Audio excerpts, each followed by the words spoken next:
அதாவது பார்த்தோம்னா பண்டைய காலங்களில் சில ஆயிரம் வருஷத்துக்கு முன்னாடி எல்லா கோவில்கள்லையும் தேர் திருவிழா அப்படிங்கிறத ஒன்று செலிப்ரேட் பண்ணுவாங்க.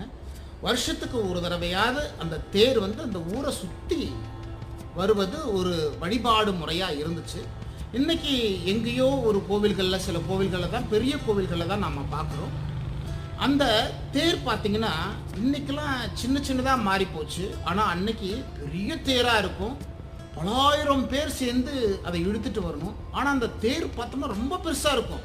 ஆனால் அதில் இருக்கக்கூடிய சிலைகள் பார்த்தோம்னா ரொம்ப சின்னதாக இருக்கும்.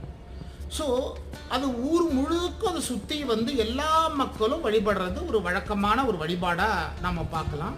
ஸோ இதை மெய்ஞானிகள் எதை டினோட் பண்ணுறாங்க அப்படின்னு பார்த்தோம்னாக்கா, தேர் பார்த்தோம்னா ரொம்ப பெருசாக இருக்குது, இந்த பூமி பெருசாக இருக்குது, இந்த பிரபஞ்சம் பெருசாக இருக்குது. ஆனால் அதில் இருக்கக்கூடிய தெய்வ சக்திகள் இந்த காற்று மண்டலத்தில் ரொம்ப சின்னதாக தான் இருக்குது.